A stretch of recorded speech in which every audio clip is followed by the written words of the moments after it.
మొత్తానికి ఇదండి మన ఊర్లో చెత్త ట్రాక్టర్ పరిస్థితి. మరియు చెత్తలో చెట్లు కూడా మొలవడం కూడా జరిగింది.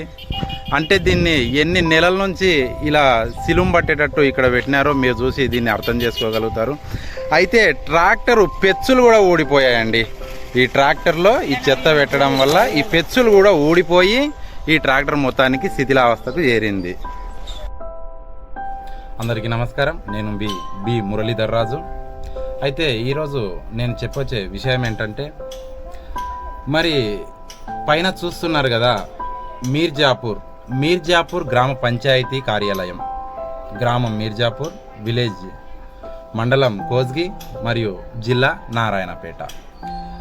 మరి నారాయణపేట జిల్లా కోస్గి మండలం మీర్జాపూర్ విలేజ్లో గత రెండు నెలలుగా ఏ చెత్త ట్రాక్టర్ ఇక్కడ తిరగడం లేదు.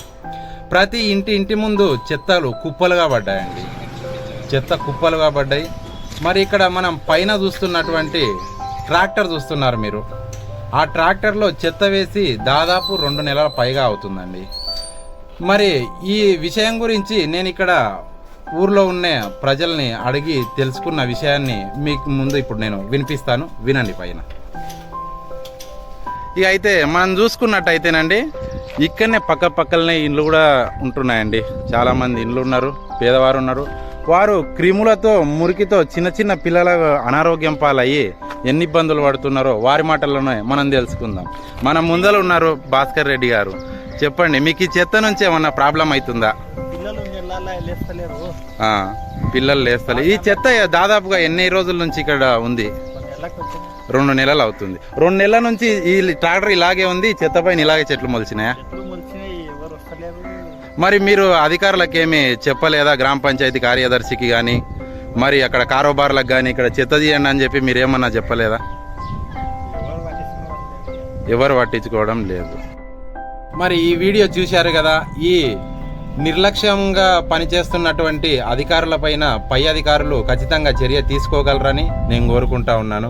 అదేవిధంగా మన సంతోషకరమైన విషయం ఏమిటంటే, ఈరోజే మనం కొత్తగా యూట్యూబ్ ఛానల్లో ఒక ఛానల్ ఏర్పాటు చేయడం జరిగింది, ఓపెన్ చేసుకున్నాం. అదేవిధంగా ట్విట్టర్లో ఒక ఛానల్ ఓపెన్ చేసుకున్నాము. మరి దాంతోపాటు ఇన్స్టాగ్రామ్, వాట్సాప్లో కూడా ఛానల్ ఓపెన్ చేసుకునడం జరిగింది.